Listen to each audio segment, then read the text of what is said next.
Aujourd'hui, on va parler découvertes et bonnes adresses à Aix-les-Bains et Chana. Et pour l'occasion, ma sœur qui habite à proximité m'accompagne pour vous faire découvrir la fameuse Riviera des Alpes. Alors, au programme, restaurant, point de vue, activités à faire dans le coin et chocolat chaud. Je suis Anaëlle, blogueuse et créatrice de contenu food depuis plus de 8 ans, amoureuse de ma région. Je te fais découvrir des portraits de personnes inspirantes, des recettes et produits de saison typiques, avec mes astuces et techniques, pour te régaler tout en prenant soin de ta santé. Mais aussi mes bonnes adresses culinaires et culturelles. Bienvenue dans Saveurs et Découvertes. Bonne écoute! Un peu d'histoire maintenant. Encore? Oui, bon, pas d'inquiétude, c'est rapide. La ville d'Aix-les-Bains est labellisée ville d'art et d'histoire et son histoire justement remonte au néolithique avec ses premiers villages sur pilotis qui bordaient le lac du Bourget. Ils sont classés depuis peu au patrimoine mondial de l'UNESCO d'ailleurs. Mais Aix-les-Bains, c'est aussi et surtout ses sources chaudes. Et c'est dans les années 80 que la ville connaît un véritable essor avec près de 60 000 curistes qui viennent se bousculer pour profiter de la première station thermale de France.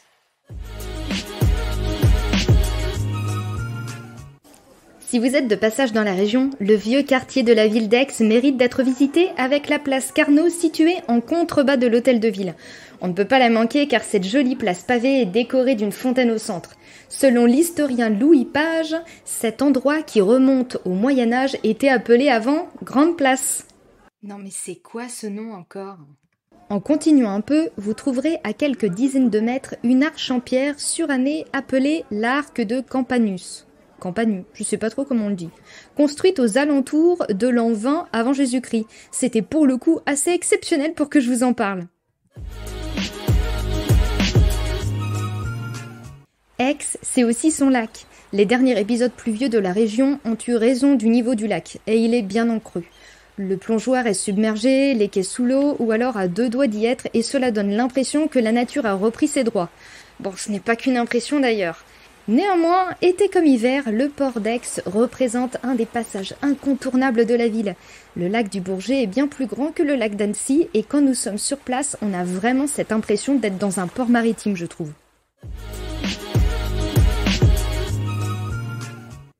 Le lac du Bourget, c'est aussi ses montagnes. Vous trouverez alors le col de la Chambotte qui culmine à 650 mètres et qui est situé entre le mont Laval et le mont de Corsuet. Il borde pratiquement le lac et fait le bonheur des cyclistes, mais pas des automobilistes. Bon, là, je suis désolée, je préfère être franche, je n'aime pas passer par là, et il est mieux d'éviter les heures d'affluence en voiture pour pouvoir profiter pleinement du joli panorama. Des randonnées sont possibles dans toute la zone et vous trouverez tous les chemins sur mon application préférée Visorando. De là-haut, vous pourrez en prendre plein les yeux avec la vue sur le Grand Colombier, la chaîne de la Dent du Chat et l'abbaye d'Haute-Combe. J'y suis allée cet été et si vous aimez les lieux culturels, c'est à faire.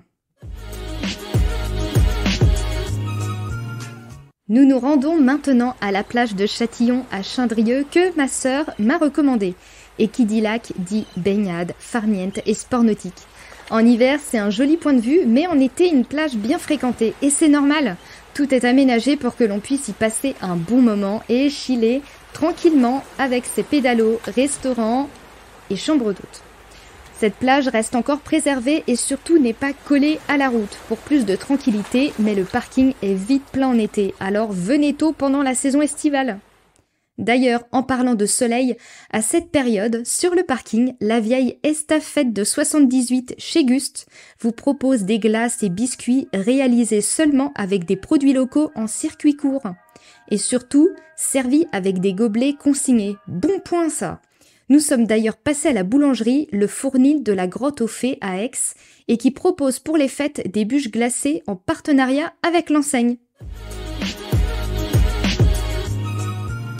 Place au déjeuner maintenant, car visiter c'est bien, mais avec le ventre vide, ça l'est moins. Je suis morte de faim. Pour ce premier tournage à Aix, nous sommes allés au restaurant Le Coin du Bois, situé à la chapelle du Mont du Chat. Et le moins que l'on puisse dire, c'est que l'histoire de ce restaurant est vraiment belle. Créé par Janine, habitante de la ville dans les années 70, ce restaurant était une buvette appelée la buvette au Coin du Bois. Ce lieu, construit grâce aux âmes charitables de la ville, a été tenu pendant 25 ans par cette dame. Bravo! À 80 ans, n'ayant plus de famille, elle lègue la célèbre buvette à la commune. Et c'est ainsi que depuis décembre 98, la municipalité a repris la buvette et celle-ci s'est agrandie pour s'appeler maintenant le Coin du Bois. Cette buvette est un peu comme l'âme de ce village et le restaurant comme le beau travail d'une communauté qui a à cœur de faire perdurer un bout de son histoire. Le restaurant offre 2 cartes, une pour le restaurant et l'autre la brasserie. Un signe de qualité pour moi, la taille du menu. De la salle de restaurant, on a une vue directe sur la cuisine qui réalise de bons plats faits maison. Pour les besoins du podcast, je me suis rendue sur le site du restaurant et j'ai pu vérifier que la carte a changé avec la saison. C'est un bon point. Dans la carte, on trouvera du saumon fumé maison, du foie gras marbré aux épices et aux coins, des noix de Saint-Jacques flambées au whisky ou alors de la côte de bœuf maturée. Avec ma sœur, nous avons pris un burger émilien avec du haut, reblochon, confit d'oignon et sauce bourguignonne. Le tout servi avec des frites maison et une petite salade. Et de la viande de bœuf Black Angus confite et cuite au bois de chêne avec son gratin de ravioles du Dauphiné. La viande était tendre et effilochée dans son jus. Pour le dessert, nous avons opté pour un gâteau de semoule à l'essence de sapin, crème glacée au yaourt et le tout sur des suprêmes d'orange et de pamplemousse. Pas de fausses notes, une ambiance calme, de la place pour se garer, des produits de qualité, des recettes variées et bonnes, et surtout une très belle vue grâce à la grande baie vitrée sur le lac du Bourget. En bref, je recommande. Bienvenue maintenant à Chana, appelée également la Petite Venise des Alpes puisqu'elle borde le canal de Savière.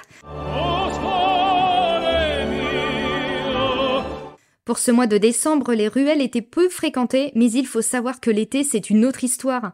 Grâce à sa situation géographique, c'est quelques 200 000 visiteurs qui visitent la ville et profitent de tous ses avantages. L'écluse pour les plaisanciers, la zone de loisirs, la location d'embarcations pour naviguer sur le canal et le lac, son musée et ses parterres de fleurs qui embellissent la ville. D'ailleurs, c'est une des étapes du fameux chemin de Compostelle si ça vous intéresse. Petit nota bene, comme toutes les villes du coin, cette ville se prononce Chana et non Chanaz. Je vous dis ça parce que j'ai fait l'erreur au début quand je suis arrivée. Pour le coup, nous nous sommes garés en face du terrain de foot. Pour emprunter ensuite un chemin qui longe le canal, sur lequel se trouvent des cabanes sur pilotis du domaine des îles. Vous passez ensuite un pont en cloche pour trouver sur votre droite une jolie péniche. Nous voilà sur cette péniche, la sale gosse, amarrée au bord du canal de Savière dans lequel vous trouverez, au rez-de-chaussée on va dire, des produits de beauté mais aussi alimentaires fabriqués de façon artisanale avec du miel. Et petite originalité, vous tomberez dès l'entrée sur une ruche, donc l'unique point d'entrée et de sortie est relié par un tube transparent qui finit sa course sur le toit de la péniche. En été, vous pourrez alors voir le balai incessant des abeilles. Puis, au sous-sol, entre guillemets, vous avez des produits locaux provenant de producteurs étant à 40 km maximum autour du lieu. Si vous aimez les produits de la ruche et artisanaux, alors jetez un œil dans cette boutique insolite. En traversant la route, nous sommes allés chez le torréfacteur Terroir Café, qui vous propose une collection impressionnante de café et de thé. Dès que vous passez l'entrée, des effluves de caramel et de café viendront de suite vous accueillir. Sur chaque étiquette, vous avez la provenance du café, sa force, ses notes et si celui-ci est aromatisé. Si vous êtes un amateur de bon café, allez-y sans problème, ils ont même un site internet. Chana, c'est aussi son moulin.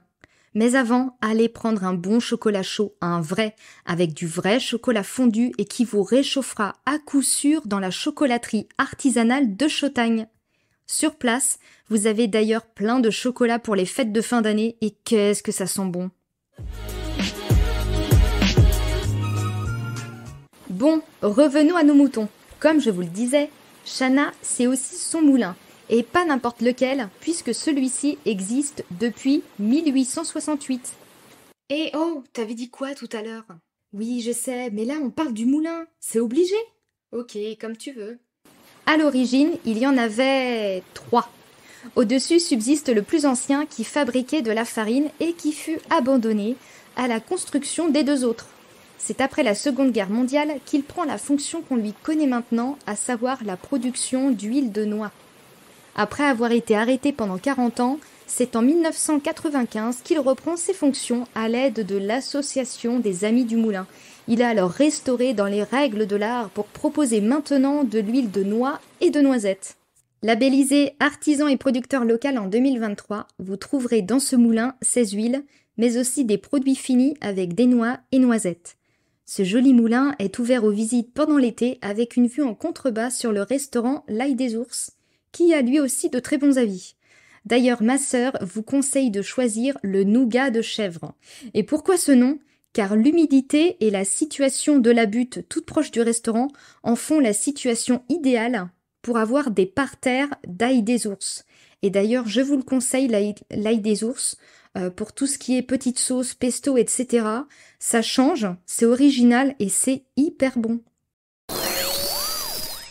Je tenais à vous remercier pour les nouvelles notes et avis sur les réseaux et sur Apple Podcast.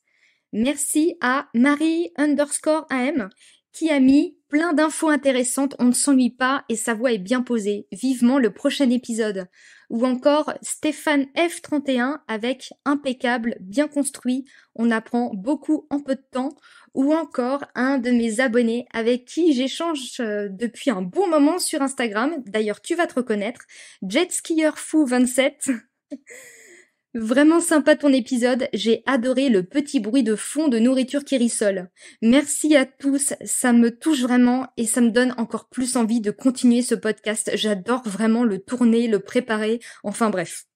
À très vite. Si vous avez des questions ou suggestions sur ce podcast, je vous ai laissé le lien vers ma page de contact en description de l'épisode. Vous y trouverez également la retranscription complète sur le blog avec tous les liens utiles. Je vous ai vraiment tout mis. Et si cet épisode vous a plu, merci de me soutenir en vous abonnant sur votre plateforme d'écoute préférée et en notant le podcast 5 étoiles bien sûr. À bientôt!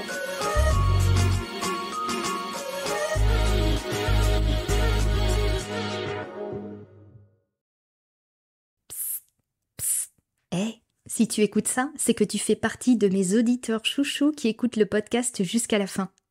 Merci. Alors puisque tu es arrivé jusque-là, je vais te raconter une petite anecdote. Pour faire ce podcast, j'ai fait de la route, 1h15 pour être précise. Et on ne s'en doute pas, mais on était bien trempés avec ma petite sœur. Cette journée était prévue depuis plusieurs semaines et on est tombé en plein dans une après-midi post-crue, il pleuvait tout le temps. La chèvrerie qui se trouve à côté...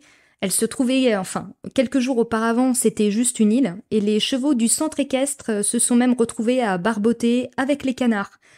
Bref, c'est ça aussi la montagne, de la neige et un temps bien humide en intersaison.